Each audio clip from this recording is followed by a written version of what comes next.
Well, good morning, folks. Welcome to another video by M9 Air. So today I'm going to be doing a FSEconomy flight.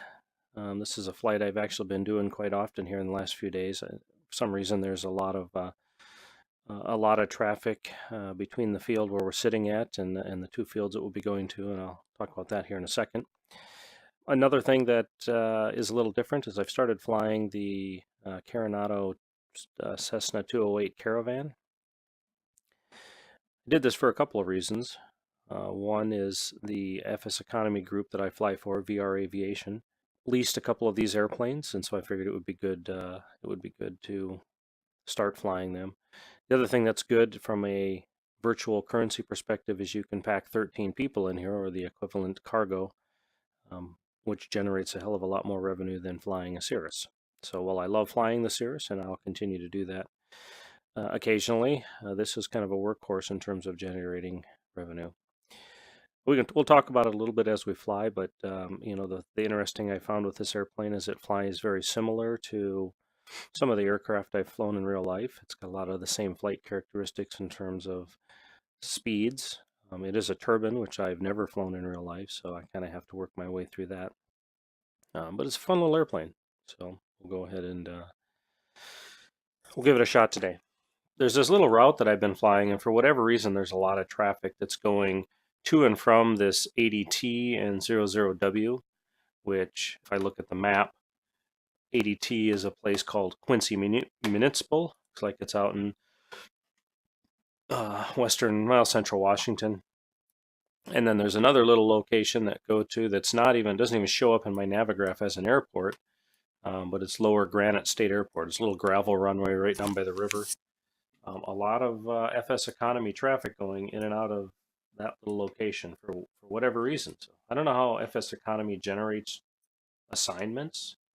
It seems weird that it would generate so much traffic to that little hole in the wall place, but it's kind of interesting. So anyway, we're going to fly that today. This leg up here goes over the mountains, so I got to get up to about 9,500 feet to barely clear the mountains. You'll see down here I've added the vertical aspect of it, and see here that we've got the mountains that we got to climb over. Little nav map does a great job of showing you what the minimum altitude is, or I guess I chose 9,500 because I know, but if I'd chosen something lower, it would tell me what the minimum altitude was. I guess it's over here. That's what this is indicating. Eastbound and westbound, so on the return trip, it'll tell me 10.5 because 8,500 would probably not give me enough clearance. So we'll make a quick ascent, which this airplane does very well at. Cross the mountains, make a fairly good descent to get into 80T. We'll drop some folks off, pick some folks up, and then we'll buzz over here to this little riverside oasis and turn around and come back. So that's what we'll be doing today in terms of FSEconomy. I keep forgetting to choose fly for VR Aviation, so I made sure to do that. But again, this is kind of what we've got for passengers. We've got 5 passengers and about 150 kilograms of cargo. We'll take that out to Quincy, where I left some passengers stranded last night. For some reason, I didn't do very good calculations in FSEconomy, so I ended up taking some passengers from here and leaving them here, even though they were destined for here. So we'll try to do a better job at that today. Just a couple other things I'll mention here before I get going. So I was a couple days ago, I was getting ready for a flight. Noticed that my yoke lights were not lit up. I've got a Saitek ProFlight yoke and pedals and throttle quadrant. Apparently, it just up and died. So I'm not sure what caused it or what happened, but it was a very sad day as I scrambled to try to figure out how I could continue to fly until I replace or repair that. The yoke itself I'm not too worried about because I had been contemplating upgrading to a Leo Bodner joystick controller because it's a lot better granularity and it fixes some of the dead spots that are native in the factory Saitek. So I'm not too concerned about that. I ordered the board. I'll get that fixed. The problem I ran into is that the throttle quadrant is some proprietary interface between the existing board in the yoke and the quadrant itself. So I spent quite a bit of yesterday trying to get my my throttle quadrant for work. I was able to, I basically just tore it apart and rewired all of the the internals up to my Arduino board. I got the throttle and the mixture to work, but the prop control, there's something wrong with the ArdSimX plugin, I think, so I can't use the prop control. So, all right, but disappointing day all around. Luckily, I had this nice Thrustmaster hanging around, so I've got it here propped up on some boxes. It'll do for now. You know, at least it wasn't an in-flight emergency. My controls didn't stop working in flight, but certainly a disappointing day. But we got through it, so we can continue flying. So let's go ahead and jump in the airplane. So let's go ahead and get this thing fired up. So the procedure to do that, we'll go ahead and get the battery turned on. See if our ArdSimX plugin responds immediately this morning. It does, so that's good. Again, I've got the throttle quadrant 2/3 working, so we can get our mixture set to low idle. I believe in a real airplane you actually advance that as you start. We can do that, I guess. And then I've got the ignition here. If you get the starter and the ignition are mapped to the key, they'll both do what they need to do. Get the turbine winding up. So as it's winding up, I'll go ahead and feed a little fuel into it. You should hear it light off there, which you did. Alright, so we got the starter off now, and the engine's running. Everything looks good in the green. So we'll go ahead and get our avionics turned on. I'll maybe turn on the... and then we got to reset the electrical system of the generator. Do that up here, and I'll turn on my auxiliary power. All the annunciators on the panel are off, so that's good. We'll go ahead and get ready for the flight config. So we do that, we got to we'll depart with 20% flaps, and let me go ahead and get my GPS set. So I was successful at getting. I've got a custom Sassel plugin that I've built that I use not only for the panel, but then I also start to use it for things that I just want to do in the airplane. So I'm continuing to work with that. I haven't taken the time quite to get all of the functionalities mapped because you have to kind of customize for each airplane. So we'll go through that. One thing I did notice too is that there's some quirk in this airplane that something to do with X-plane's gyro drift. So you have to hit D to kind of sync up the gyros, otherwise the autopilot won't follow anything. So that would be an example of one thing I would do in my custom script, is just when this airplane loads, set that value or go ahead and do that sync, so I don't have to remember to do it manually. Alright, so we'll go ahead and get our GPS set. So we're just going to go direct to ADT.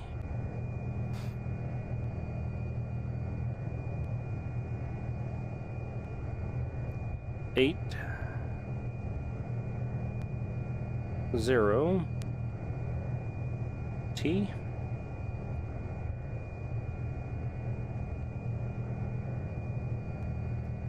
All right, Quincy Muni, enter. Okay, we should have that set now.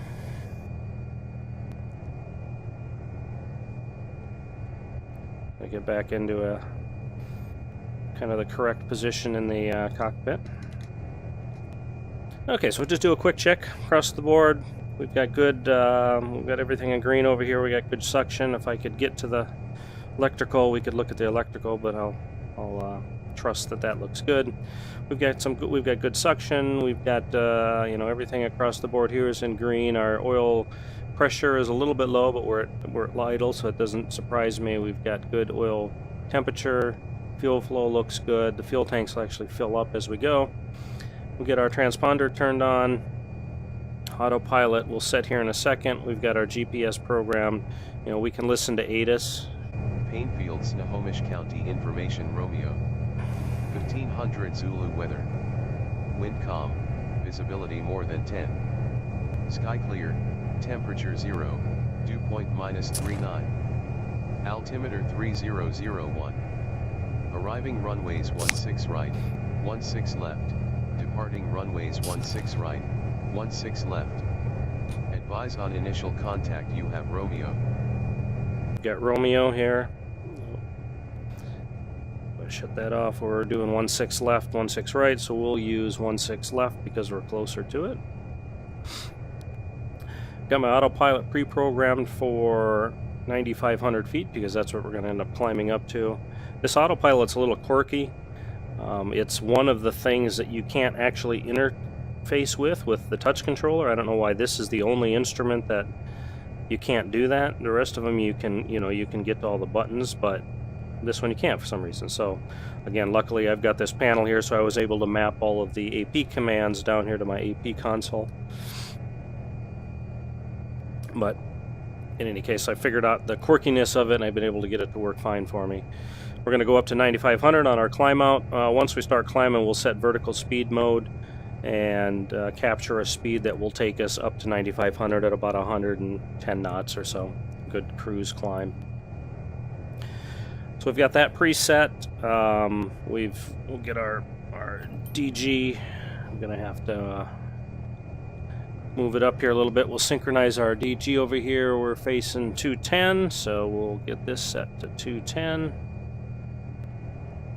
All right, wants me to go this way. Another weird thing about this is some of the gauges do your normal twist like you would expect. This one, for some reason, even though it's a twist, expects you to go in and out. So I think there's just, there's some quirkiness in these airplanes just because Laminar, I don't think, gave a lot of people a lot of heads up on their native VR implementations. So, there's a lot of these airplane developers still need to, do something to make all of the stuff in VR work. So, but we're making it through it. I think it's fantastic that that there is a VR aspect to the X-plane, and that Laminar is acknowledged that native VR is the best way to go. And this is a pre-beta, so it's not surprising that we have stutters and judders and quirkiness, but I have no doubt that they'll get those fixed here in the future. All right, so it looks like we're set. Let's go ahead and taxi out to 16. So Payne Field, we're blue and white. Cessna 208 Caravan at the ramp, ready to taxi to 16 left. We'll go ahead and do that. Make sure nobody's coming. A lot of part of this judder problem, I think, is just too that there's a lot of stuff here. I tried turning real world objects down. I tried turning my graphic settings down, and it just didn't seem to make a difference. The judder just doesn't. I mean, it maybe get a little bit less, but it certainly doesn't go away completely. Follow this yellow line over here. So I figured, in terms of realism, well, I can't get the judder to go away, so I might as well enjoy higher definition graphics. So an interesting thing I've noticed about a lot of these airports, I don't know if this is an autogen or if this is one that somebody has mocked up, but you see these power lines here. I don't know in real life if those power lines exist, but you'll see when we line up on this runway that they cross the end of the runway, right off the end of the runway. So I don't know if that's a realistic thing in the real airport, but I've noticed it at a lot of airports that you'll either have a tree or trees right at the end of the runway, or you'll have these power lines, and that's a little wacky. Okay, so we'll go ahead there. We're down here at the runway. We're at 16 left. I'll just do a quick kind of run up and check. Again, I haven't read through the manual, and there's a lot of items on the checklist that I can't see, and I don't want to take off my headset to try to figure out. So I'll just do kind of what I think I probably should do based on my real-world flying experience. I'm just going to bring the prop RPM up to, I'll do about 1600. It's the bottom of the green arc. It's just enough, so we're making power. We're making, the airplane's running, engine's running good. Probably I should go to high idle for that. Give it a little bit more fuel flow. Back it down to 16. But again, we'll do a scan here of the instruments. So we've got good suction over here. Electrical system seems to be doing what it's supposed to be doing. Our Our instruments are set. We don't have any annunciators. We can test the annunciators just to make sure that, you know, the lights themselves actually work. So they do. You know, we've got good RPMs. We got good torque. Prop percentages. The oil temperature and pressure are now in the green. We got good fuel flow. Fuel in the tanks.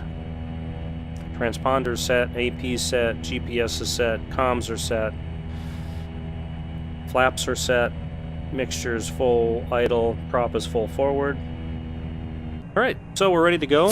I'm going to go ahead and turn my landing lights on just to make sure we're visible. I'll go ahead and start FSEconomy over here. Okay, so we've got our FSEconomy. The flight has started, so we have our passengers on board. Our fuel reset to 300 gallons, which is what I had requested. This airplane can fly fully loaded with 300 gallons. So we don't quite have a full load this morning, but I got as many people as I could get that wanted to go flying this morning. All right, so Painfield Tower, blue and white, Cessna Caravan, we're at 16, ready to depart. All right, we've been cleared for departure. Make sure nobody else is coming in off the departure or the approach end. Go ahead and get out here and get lined up.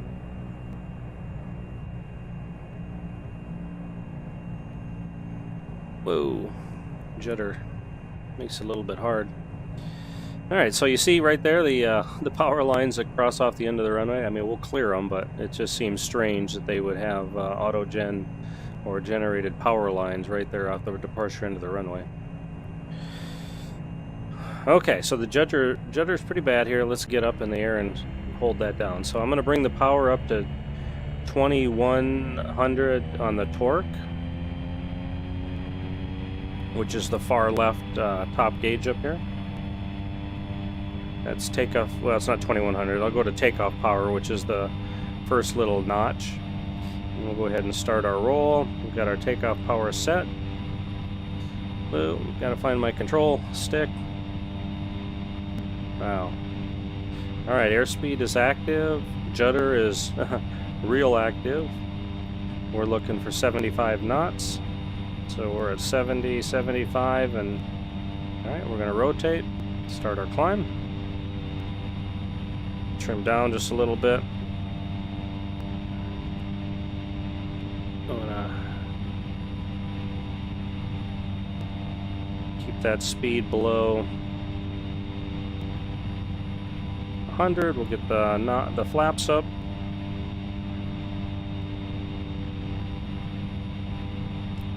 We can go ahead and start our turn direct, which is almost into the sun this morning. Again, we want to look for about 110 knots here.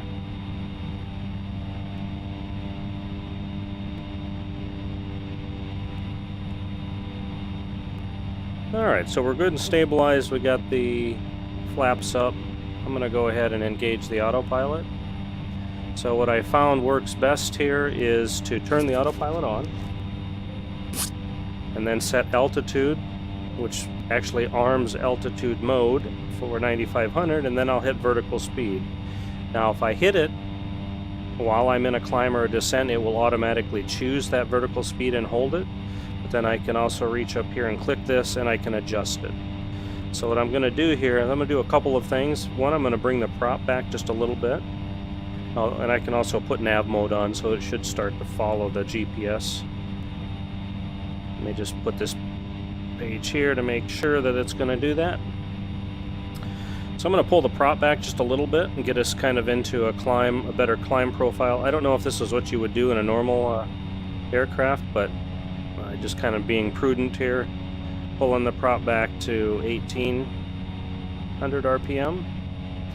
And then we'll keep our power set at right around that 1900, or the takeoff power, maybe just slightly less. We'll bring it back to 18. We'll do 18 squared.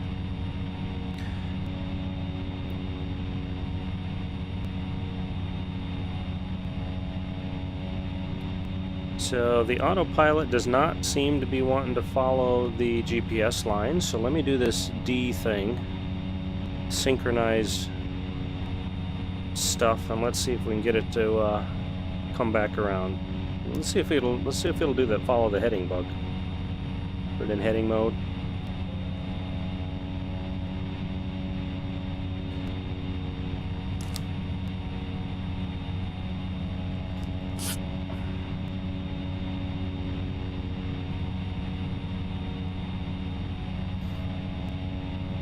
Alright, well, I thought I synchronized the gyros beforehand, but they apparently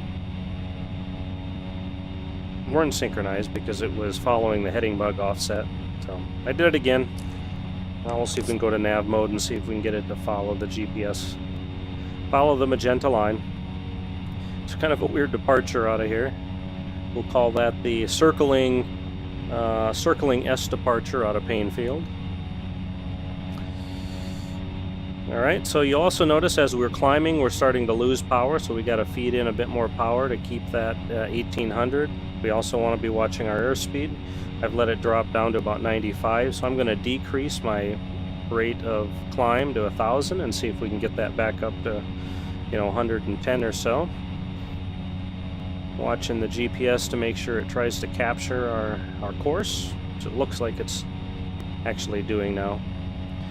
See, this airplane climbs pretty good, right? So we've got 1,000. We were holding 1,200 feet a minute. Now we're holding 1,000 feet a minute at roughly 105 knots.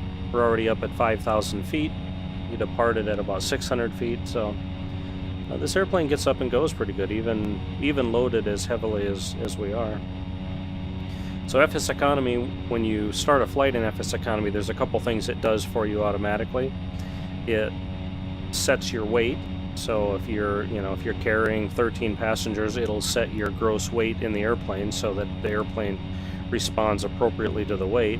And it also sets your fuel to whatever you had specified within FSEconomy. So it manages that for you. I think it also does some other things like enable or disable instruments or gauges depending on the advertised capability of that airplane. Go ahead and give us a little more upward mobility here. Keep us around that 110. Gotta feed it a little bit more power to keep it 2100. Just want to make sure we get high enough to clear the mountains. They're not too far. I mean, they're quite a ways away, but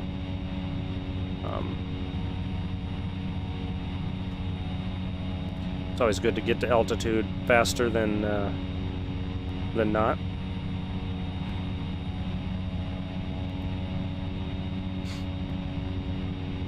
So everything looks pretty good here in our climb out.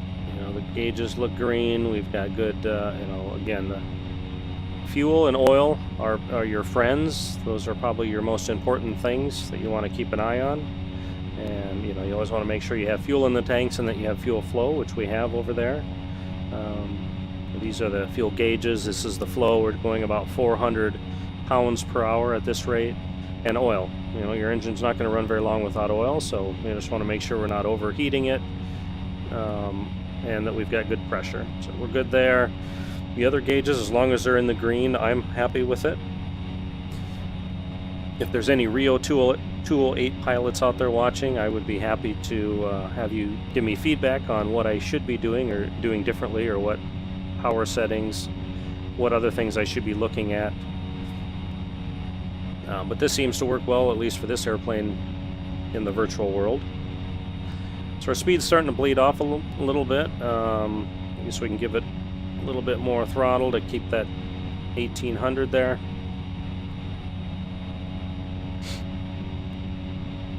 We can always reduce our climb rate a little bit. We're at 8,000 feet already, so we'll have no problem getting to 9,500 before we cross over to start to get into the mountainous terrain. If we look at our little nav map up here,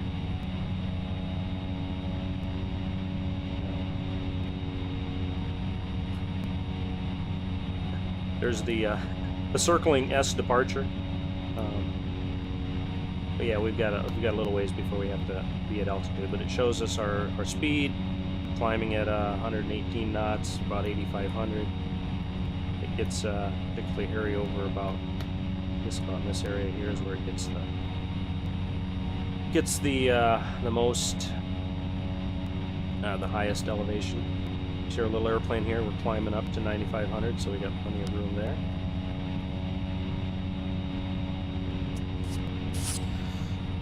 So there's two things that happen with judder and stutter. Another individual that I'm part of the VR Aviation group with, Bambino, he does a lot of really great videos on his Bambino VR YouTube site, and he does a lot of live streaming, which I've not been brave enough to try a live stream. But he goes and he talks quite a bit about the difference between stutter and judder. I'm seeing a bit of both here. So if I just hold my head steady and everything is kind of jumping around, I think that's what he would refer to as stutter, which I think is where it's the X-plane application itself is getting behind in its processing, and so it's stuttering. I think there's a number of things that can cause that. I think in this particular airplane, I think there's some scripting or programming that Caravan has done that's contributing to that. So again, hopefully they'll update that, or I can maybe find it and disable whatever script is doing it. The other thing is judder, and judder is when I move my head and then the screen like jumps around. That's the PC getting behind on processing the visual frames, and that's typically more a GPU driven thing, but we all seem to agree on the different forums that the judder is primarily CPU bound. It means something is holding up the processing between the CPU and the GPU. My particular system, I have two NVIDIA 1080 graphics cards. Now I know that X-Plane doesn't make use of two, it doesn't make use of the SLI feature, but they're pretty high-end graphics cards, and when I look at my utilization, usually the graphics cards are processing at less than 10%. But we're getting all of this jumping around, so I can only imagine that there's something about the CPU, even though the CPU is only showing 40 to 50%, that's, you know, there's some bottleneck somewhere. I don't know if it's I/O, I don't know what it is. It gets a lot worse when I try to do recording with OBS Studio, which is how I make these videos for you guys. So I don't know. I'll continue to tinker and see if I can figure out a way to solve it, because it gets a little annoying in the airplane, and I'm sure it probably gets annoying for you guys watching, especially when I try to move my head around a lot, because there's a lot of jumping and movement, and you guys are probably getting sick to your stomach. Alright, so we're level at 9,500. The autopilot did what we expected it to do, and that's a big part of flying, especially the bigger and bigger airplanes. But anytime you're using an autopilot, whether you're flying a Cessna 150 or a 737, that your job as a pilot is to watch and make sure that that autopilot is doing what you expect it to do. You know, it's only as smart as what you tell it to be, and sometimes humans err in telling the autopilot what to do, and there are times where the autopilot just doesn't do what you expect it to do. So anyway, the autopilot did what we expected it here. It climbed up to 9,500. It leveled off at 9,500. If I get rid of the climb rate, that's what we had our altitude set to, and sure enough, we're at 9,500 over here. Our airspeed here is about 150 some knots, so we'll see if we can get a little bit more speed out of that. I can go to the GPS and dial that over, and that'll tell us our ground speed is 175 knots, so it actually is not too bad. So again, I haven't read the manual, so I don't know what the proper power settings are. I typically just shoot for 1800 on the torque and 1800 RPMs, which yields about 400 pounds per hour. It's probably not the most economical. I could pull the prop back to probably 16 or 1700 and pull the torque back equally, and I could get a lot more economy out of the airplane. But the price would be, the penalty would be speed. So, you know, we're doing 18 squared right now, and we're doing 175 knots over the ground, which is pretty good for this airplane. So we've got our power set.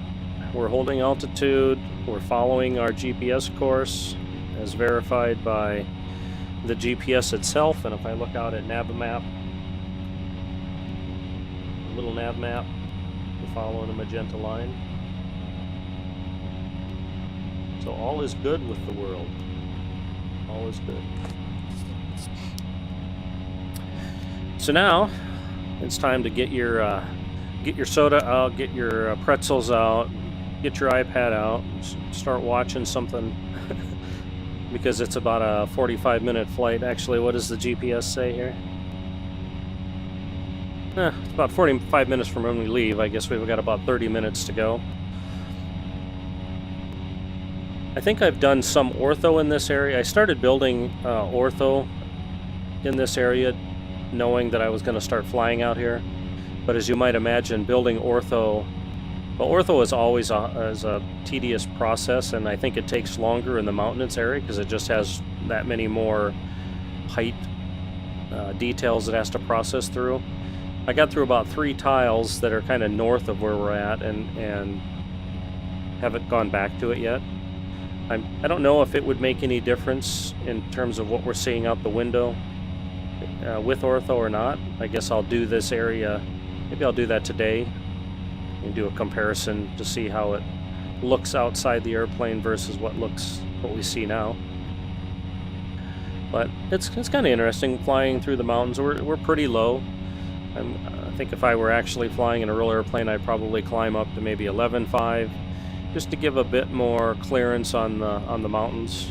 I mean, it's not bad right here, but as we get closer to some of those ahead of us, you get pretty close to the mountains, and out here there's mountains tend to breed updrafts and downdrafts. But in the virtual world, you can cut a few corners and not be too bad, feel too bad about it. I suppose if you were really feeling brave, you could follow that valley down there and you could buzz along, below the mountain peaks. I think that goes all the way through, comes out the other side.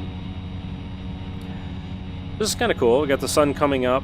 I don't know what I have my visibility set to. It had been suggested on the different sites that you could set your visibility to 20 miles and that would help with the judder. Again, I've tried setting it at 20, I've tried setting it at 10, I've tried setting it at unlimited, and the judders continue. So to err on the side of improved visibility or improved graphics, I just went ahead and set it to I think it's set to unlimited, although it appears a bit hazy or foggy out there this morning. Well, we'll just do a quick check here. We still have green over here on the left. We still have 1800 squared on our prop and torque. That's it's getting us the top end of the ITT, but we're still within the green, so I presume that is okay. But honestly, I don't know what ITT is. I should probably look that up and see if I can. There's something I should be watching there. It has something to do with turbine. Probably that's one of the T's, but I don't know what the other I and the other T are. We got percentage of prop RPM. Again, we're at the top, but we're still within the green, so I would assume that's okay. Got good oil pressure, good oil temp, good fuel flow, fuel in the tanks. Tracking our GPS at our altitude. So we're good there. So I don't know, let's jump outside the airplane quick and see if we can...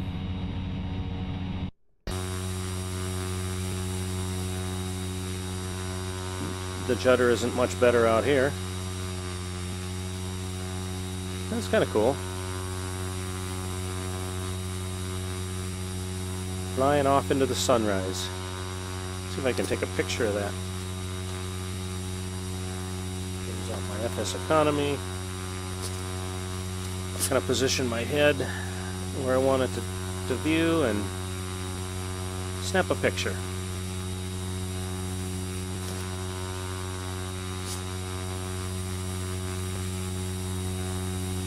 This is one of the reasons that a lot of people love flying with X-Plane, is just the detail that goes into the aircraft themselves. I mean, this is a nice looking airplane.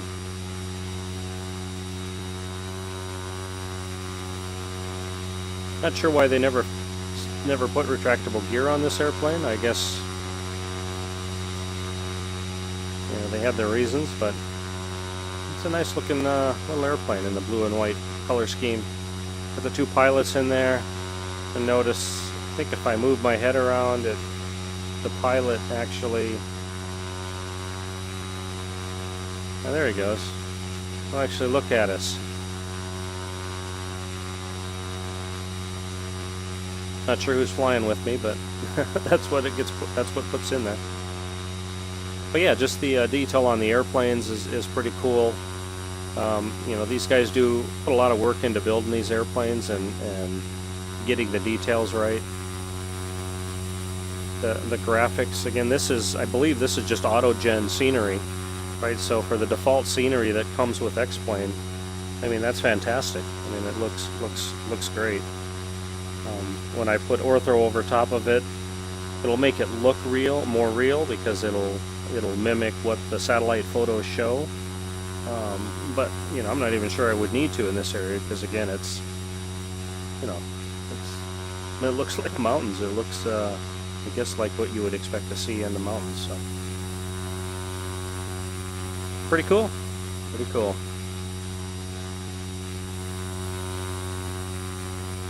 Alright, well, let's get back inside.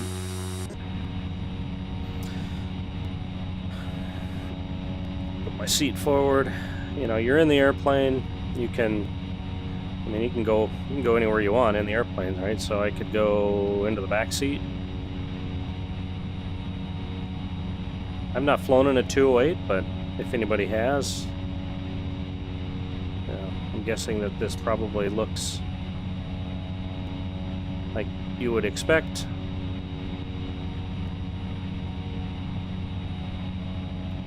My little X pad kind of hanging in the air there. We go to the back of the airplane. I don't know if there's no bathroom in this airplane, so if you gotta go, you gotta hold it. I think it would be cool if FSEconomy, I suppose they would have to work with airplane developers, but it would be cool if when you did an FSEconomy and flight and you had your airplane full of 13 passengers, that it would actually put 13 people in the airplane. It might make it a little bit more realistic. But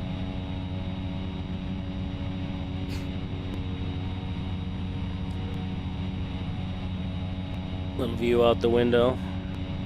Nobody seems scared that the pilot is walking up and down the aisle with nobody flying the airplane. And we'll grab our X-Pad as we go by. We'll put that over here. I don't use the X-Pad a whole lot. In fact, I don't. You know, it's got a moving map, which is about the only thing that it does right now, and it's not a very good moving map to begin with.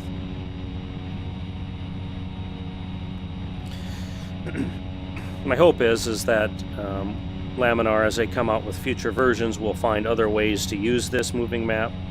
You know, it would be great if we could actually use it to display things that are outside. So maybe I could put my little nav map on there, or you know, people that are using ForeFlight or FlyQ.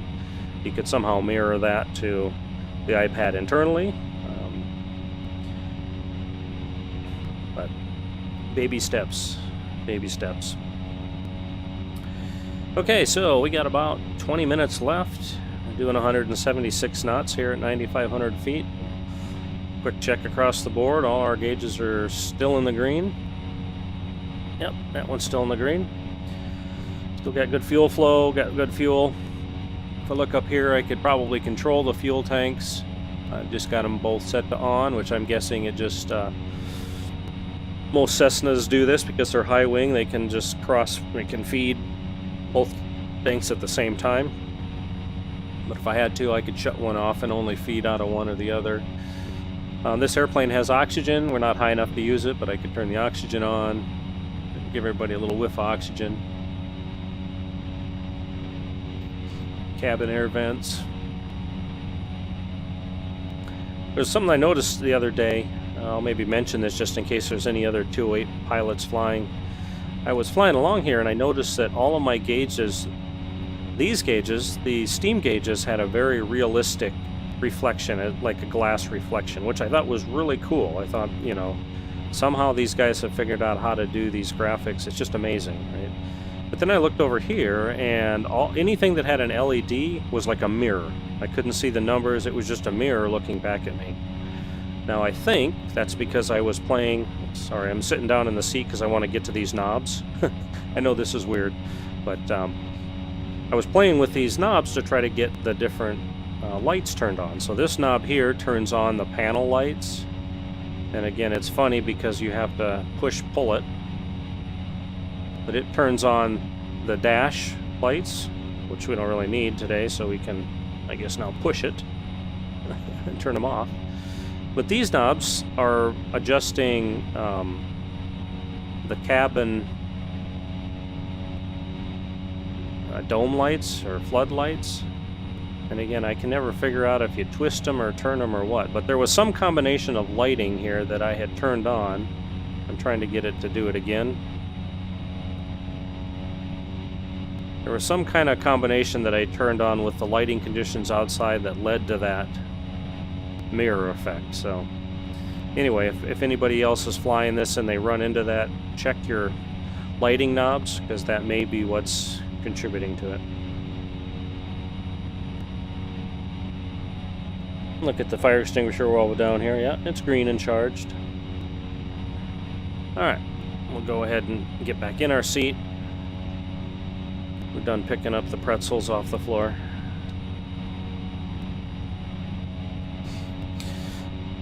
Alright, so we're coming up on the highest point here. We'll clear those mountains. About the time we clear the mountains, I'll go ahead and set this thing for a descent. Probably, I don't know, maybe 500 feet a minute descent. And we'll get down to the pattern elevation at Quincy. Quincy sits at 1,200 feet, so we're going to want to go down to about 2,500 feet.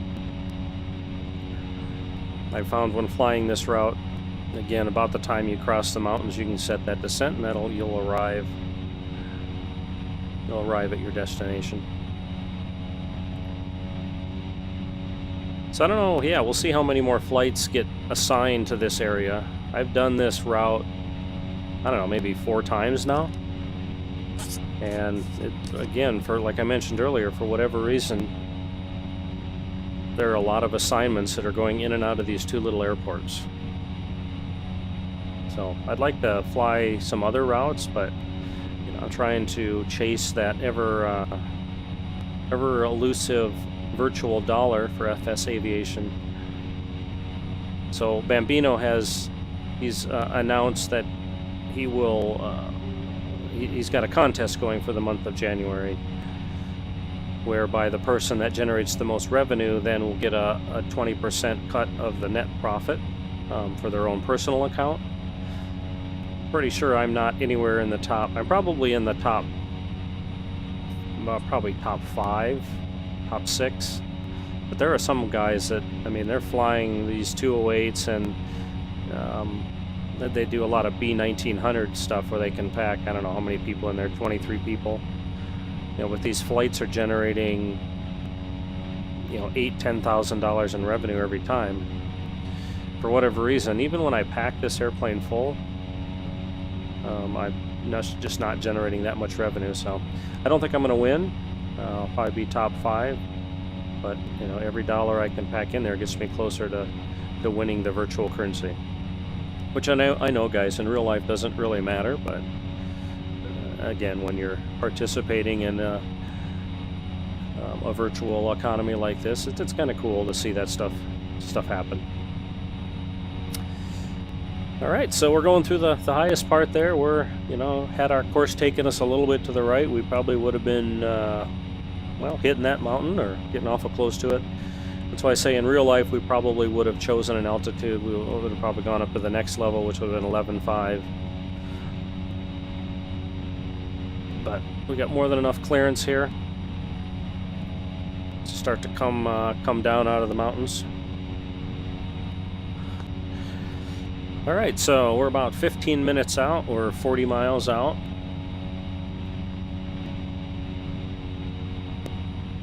Again, once we kind of start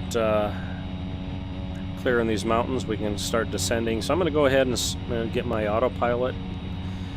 I could use my knob here on my panel, which is great for fine tuning, but it goes in steps of 10, so it takes a while.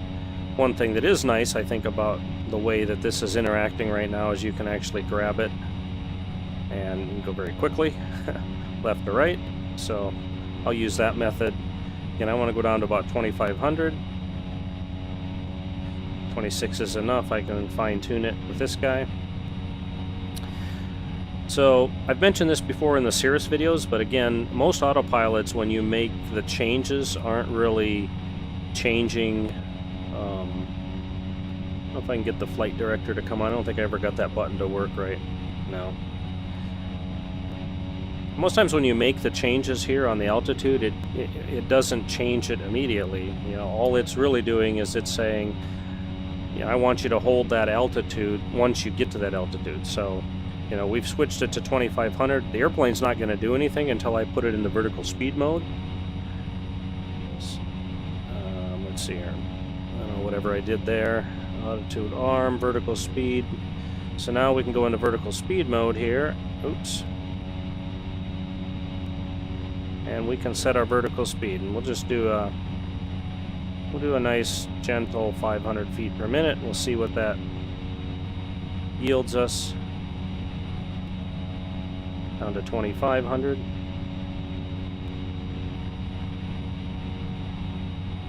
I'll put it there in case I want to change that. We'll see how that happens. Okay, so we're in a descent here. The other thing I have noticed about this airplane is that the autopilot, it will monitor your speed too. So if you start to get up to 180 knots, it'll actually decrease your descent rate. So you actually have to pull the power back a little bit. I found here that if I pull it back to about 1,500 on the torque, that will get me my 500 feet per minute down at just about redline.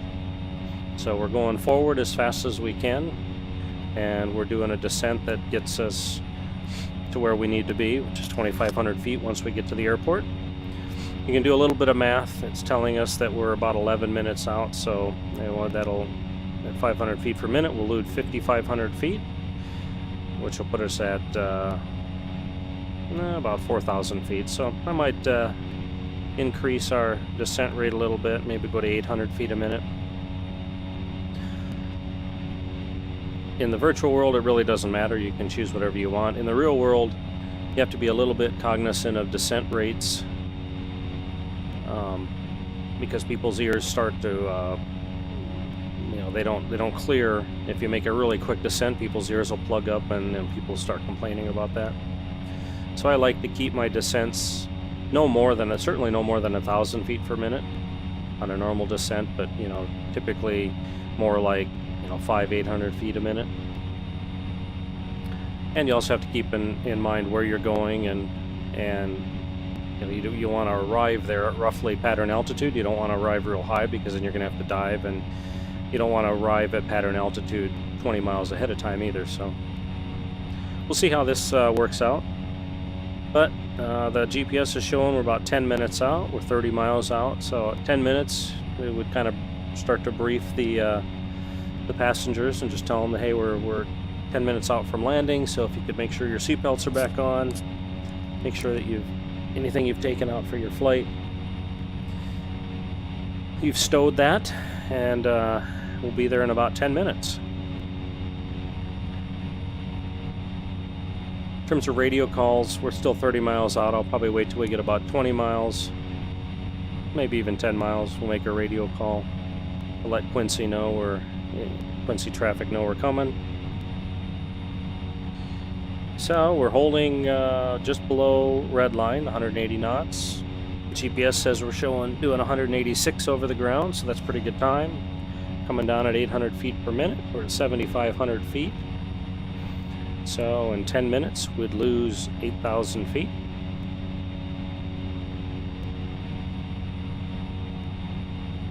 So we can actually probably shallow that up a little bit now. I might have done my calculation wrong when I was at 500 feet per minute. I think I've mentioned before, I'm not the greatest at math.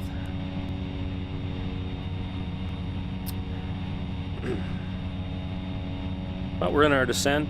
Everything looks good in terms of speed. Our gauges are in the green. I always want to see green gauges. Still got good fuel flow, fuel pressure.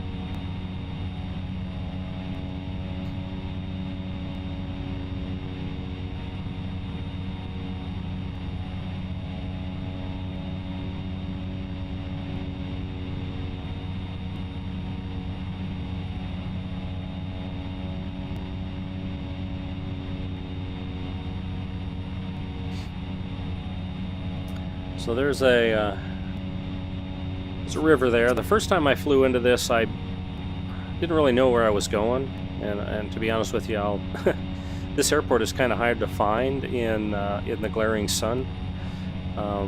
But I actually descended. I think about here I was down at 2,500, so I actually followed this river through the valley. That was pretty cool. But the airport is actually up on the hill. So then once I kind of got to where I thought the airport should be, it wasn't there. Actually, I had to climb out of the valley and get up back on the flatland to find the airport. That's pretty cool. I think, I don't know if that airport is, or if that river, look at little nav map here. Yeah, that's not the river that goes through. I was saying earlier you could probably follow this canyon through here if you were really brave. That's not really the river that we're seeing there.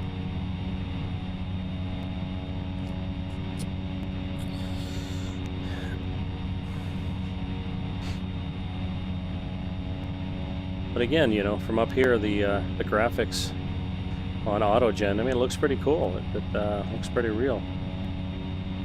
Now I'll stop this video after this first leg.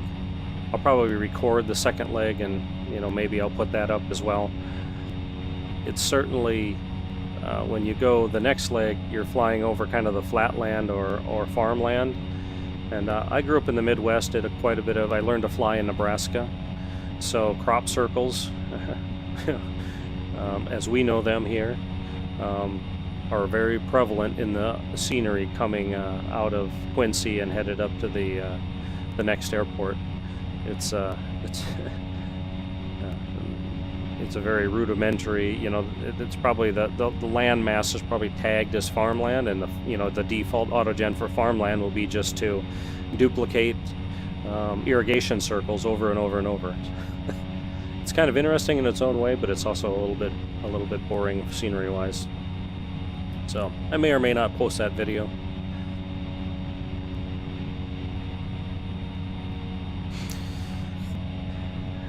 All right, so we're about 6 minutes out now. We're about a little less than 20 miles out.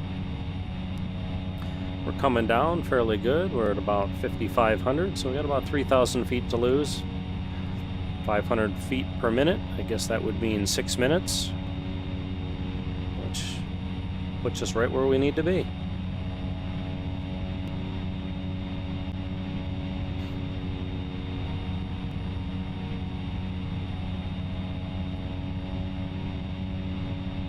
So back to the stutter judder thing. Yeah, I think a vast majority of what we're seeing is stutter, especially like if I'm looking right here, you see how the DAS is jumping around? I think that's stutter of some sort. Hopefully my head movements and jostling, again, it's hard to remember to do. It's hard to been cognizant of the fact that head movements can be a bit nauseating, so I try to think, when I think about it, I try to move a little bit slower or try to, focus on certain areas. But when you're in the middle of flying and doing stuff, there is a lot of faster head movement. So, there's been a number of discussions on the group as well about how you could maybe do these VR recordings, but do a fixed camera, maybe so you could just pick a view that would, look forward and use that for your VR recording. Nobody has a way to really do that at this point, or nobody's figured out a way to do it. And I guess it wouldn't give you quite, the people that are watching it wouldn't give them quite the same aspect as us, because then you wouldn't really see it when we move our heads like that. The upside is that you wouldn't get motion sickness when we do move our heads. One thing I found with, now that I've had some time here recently to spend a lot of time playing with this flight simulator, is that there's a ton of tweaking you can do. There's a ton of people out there that are flying it, that are tweaking with it, that are trying to figure out ways to make it better. And you can spend a considerable amount of time doing all of that sort of stuff. And the results again are very immersive and quite real. I don't feel that I could just go grab a 208 and fly it by myself, but I do feel that if I had the opportunity to fly a 208 with an instructor, that I could do fairly well with it, just because of the fact that I was able to practice and get some time in the virtual one. Okay, so let's go ahead, and we're a little less than 10 miles. I'm going to start to slow us down, so I'm going to start to back the power out a little bit at a time, be nice to the engine.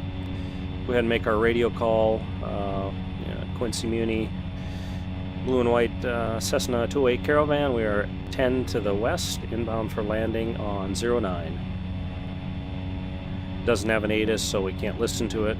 There is other airports around here that do. We could listen to that, but flying with real weather in this native VR just doesn't work. So I stopped trying to do that, and therefore we know that the winds are always calm, and I've got the altimeter is always 3001. But it's a good thing to, in real life, it's a good habit to get into.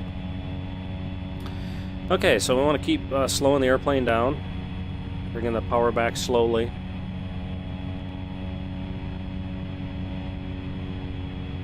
This is where I will use the map, because again, it's really hard to pick that airport out right now, because we're going into the sun. Everything looks kind of like a irrigation circle field out there. You don't have any lights, runway lights. Coming in at night, I flew in here last night at night, and I could see the runway from 20 miles away. During the day going into it, it's a little bit more difficult.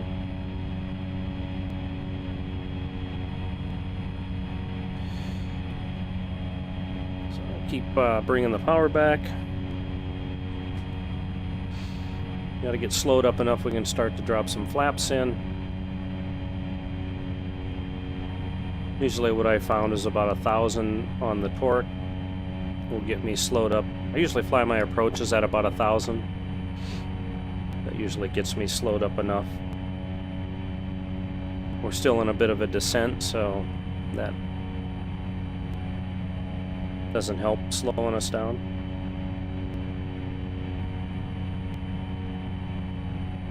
We'll go ahead and bring it back a little bit less. I want to get us slowed down so we don't overshoot the runway. So we're about 4 miles out.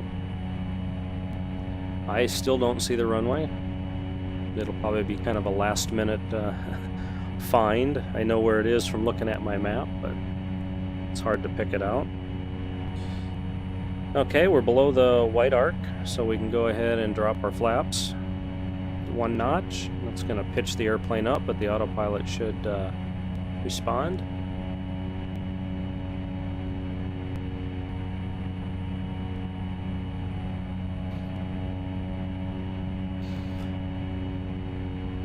And we'll go ahead and drop a 2nd notch of flaps in, and I'm going to go ahead and disconnect the autopilot and hand fly it from here. Oops, that's not where it is. Oh, there's the airport right in front of us, but you can barely see it. So I'm going to go ahead and get our last notch of flaps in. I need to get the nose trimmed out, the notch flaps in. Kind of get lined up on the runway. This airplane will come down quite readily, so the fact that we're a little high is not a big problem here. I can keep the power pulled out, keep the nose pointed down, get set up. We got full flaps. If I get the airspeed set for about 75 knots, pull the power all the way back, we'll drop kind of like a rock. So I didn't really talk too much about the flying characteristics of this airplane, but it lands. Landing speed is actually a bit slower than a Cirrus. but very comparable to other small airplanes that I fly. It's 75 knots on final, which is what we're holding here. So we're holding 75 knots. We're coming down pretty good. No, we were a little high to begin with. 75 knots.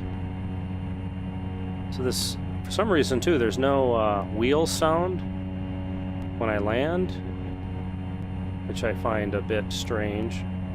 All right, we'll pull the power all the way back. And down we go. I mean, it probably wasn't the greatest landing. When it starts to get juddery like this, it's hard to get that good landing.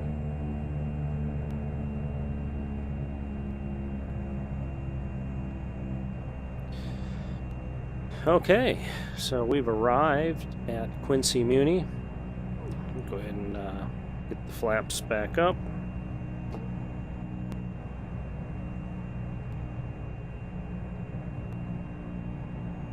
The last couple times I've landed here, it reports that I get off the runway because these taxiways are really teeny, and tells me I've blown a tire. So I don't know if there's tacks or nails or what is off the taxiway, but you can see this is a teeny tiny taxiway. And we got a VASI light right in the middle of the taxiway. That's kind of cool. Alright, let's go ahead and get the mixture pulled back to low idle. We got the flaps up. The prop was set. This is one thing I need to study up on, because I'm going to start flying high performance airplanes, as to whether or not the prop, if you just leave the set RPM for your approach and landing, or if you actually advance that to full prop. Intuition tells me that you should advance it for full forward, so if you need to, you know, abort the landing or go around, you've got the full RPM. But from flying in different airplanes, I don't remember hearing the RPM change much. So it's almost like the pilot has left the RPM set and just controls their descent rate with the power, which is what I did on this landing. So again, any real 208 pilots, feel free to chime in on what the proper procedure would be.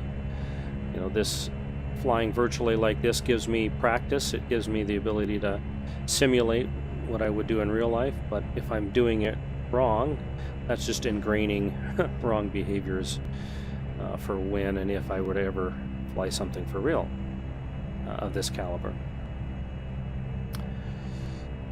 Alright, so we're going to go ahead and get taxied down here to the end of the runway. We'll get shut down, we'll close out our FSEconomy, and I'll probably end this video. We'll maybe do another one. I'll probably do the next leg, just because the next airport is kind of an interesting little airport to get into in terms of the approach, because it sits down below the hills on either side. So.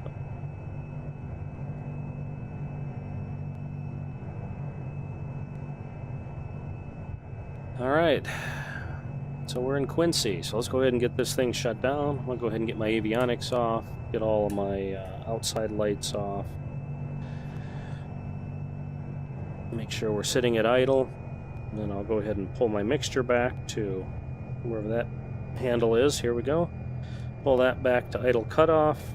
It doesn't, for some reason, the RCMX doesn't pull it all the way back, so I actually have to somehow grab it.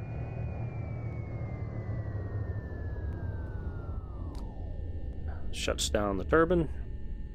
Let me go ahead and get my, if I can get to it here, auxiliary power off. Get the rest of our switches off. And we can set the parking brake, which, down here, and pull the handle. Alright folks, well, that'll do it for this flight today. If you like the video, I encourage you to hit the like button. And again, if you'd like to see more videos, subscribe to my YouTube channel. That would be fantastic of you guys. And as always, if you have anything you'd like to see in terms of how to do things or just places to fly or different airplanes, feel free to leave it in the comments and I will do my best to accommodate in future videos. All right, thank you all for watching. See you next time.